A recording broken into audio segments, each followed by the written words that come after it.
ರಾಯಚೂರಿನ ಸ್ವರ ಸಂಗಮ ಸಂಗೀತ ವಿದ್ಯಾಸಂಸ್ಥೆಯಲ್ಲಿ ಸಂಸ್ಥಾಪಕ ಅಧ್ಯಕ್ಷ ಸೂರ್ಮಣಿ ಪ್ರಶಸ್ತಿ ಪುರಸ್ಕೃತ ಡಾಕ್ಟರ್ ಪಂಡಿತ್ ನರಸಿಂಹಲು ವಡವಾಡ್ಜಿ ಅವರ ನೇತೃತ್ವದಲ್ಲಿ ಪಂಡಿತ್ ಸಿದ್ದರಾಮ ಜಂಬಲ್ದಿನ್ನಿ ಅವರ ಪುಣ್ಯ ಸ್ಮರಣೆಯ ಪ್ರಯುಕ್ತ 35ನೇ ವರ್ಷದ ಸಂಗೀತ ಸಮ್ಮೇಳನವನ್ನು ಹಮ್ಮಿಕೊಳ್ಳಲಾಗಿತ್ತು.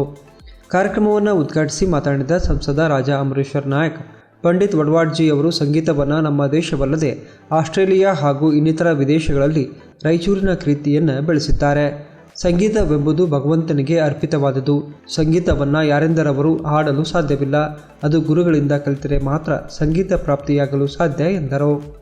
ಸಂಗೀತಕ್ಕೆ ತನ್ನದೇ ಆದಂತಹ ಬಹಳ ಮಹತ್ವವಾದಂತಹ ಶಕ್ತಿ. ಯಾಕಂದ್ರೆ ಎಲ್ಲರೂ ಬರ್ತಕ್ಕಂಥದ್ದಲ್ಲಿ ಸಾಧನೆ ಮಾಡ್ತಕ್ಕಂಥದ್ದು ಮೂಲಕ ಬರ್ತಕ್ಕಂಥದ್ದು ಬಹಳ ಕಷ್ಟಪಟ್ಟು ಏಕಾಗ್ರತೆಯಿಂದ ಆ ಸಾಧನೆ ಮಾಡಬೇಕಾಗ್ತದೆ. ಅದರಲ್ಲೂ ವಿಶೇಷವಾಗಿ ಇಂದಿನ ಆಧುನಿಕ ಯುಗದಲ್ಲಿ ನಾವು ಪಾಶ್ಚಾತ್ಯ ಸಂಗೀತಕ್ಕೆ ಮಾರಾಗ್ತದೆ, ಪಾಶ್ಚಾತ್ಯರು ನಮ್ಮ ಸಂಗೀತಕ್ಕೆ ಇದೇ ಇರ್ತಕ್ಕಂಥ. ಧರ್ಮ ಸಂದೇಶ ನೀಡಿದ ಕಿಲ್ಲೆ ಬೃಹನ್ಮಠದ ಶ್ರೀಗಳು ಸತತವಾಗಿ 35 ವರ್ಷಗಳ ಕಾಲ ಸಂಗೀತ ಸಮ್ಮೇಳನ ನಡೆಸುವುದು ಕಷ್ಟವಾದರೂ ತಮ್ಮ ಗುರುಗಳಲ್ಲಿ ಇಟ್ಟಂತಹ ನಿಷ್ಠೆ ಮತ್ತು ಭಕ್ತಿಯೇ ಇದಕ್ಕೆ ಕಾರಣವಾಗಿದೆ.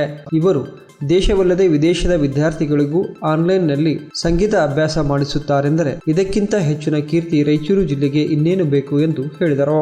ಮುಂದೆ ಅನೇಕ ರಾಜ್ಯಗಳಿಂದ, ರಾಷ್ಟ್ರಗಳಿಂದ, ಅಂತಾರಾಷ್ಟ್ರೀಯ ಮಟ್ಟದ ಲಂಡನ್, ಜರ್ಮನ್, ಜಪಾನ್, ಆಸ್ಟ್ರೇಲಿಯಾದಲ್ಲಿ ಎಲ್ಲರಿಗೂ ಕೂಡ ಸಂಗೀತ ಸೇವೆಯನ್ನು ಮಾಡಿ ಇವತ್ತು ಸೂರ್ಮಣಿ ಪ್ರಶಸ್ತಿಯನ್ನು ಪಡೆದಿದ್ದಾರೆ ಅಂತ ಕೇಳಿದ್ರೆ ಇಂಥ ರತ್ನ ಪಡೆದಿರ್ತಕ್ಕಂಥ ನಮ್ಮ ರಾಯಚೂರು ನಿಜವಾಗಿ ಕೂಡ ಧನ್ಯ ಅನ್ನುವಂತಹ ಮಾತನ್ನ.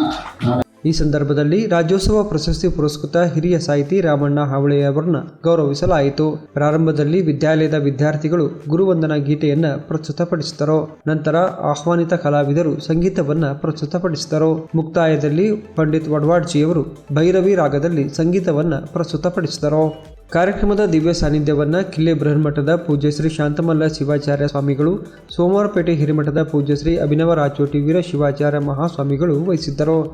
ವೇದಿಕೆಯಲ್ಲಿ ಡಾಕ್ಟರ್ ಶಿವಪ್ರಸಾದ್ ಜಂಬಲ್ದಿನ್ನಿ, ಯೋಗ ರವೀಶ್ ಭರತ್, ಸರಸ್ವತಿ ಎಚ್ ರಾಜಶೇಖರ್, ರಾಘವೇಂದ್ರ ಬೆಂಗಳೂರು, ಡಾಕ್ಟರ್ ದಂಡಪ್ಪ ಬಿರಾದರ್, ಜಿಂದಪ್ಪ ಅಸ್ಕಿಹಾಳ್ ಸೇರಿದಂತೆ ಇತರೆ ಗಣ್ಯರು, ಸುತ್ತಮುತ್ತಲ ಮಮದಾಪುರ, ವಡವಾಟಿ ಹಾಗೂ ಇನ್ನಿತರ ಗ್ರಾಮಗಳ ಕಲಾಭಿಮಾನಿಗಳು ಉಪಸ್ಥಿತರಿದ್ದರು.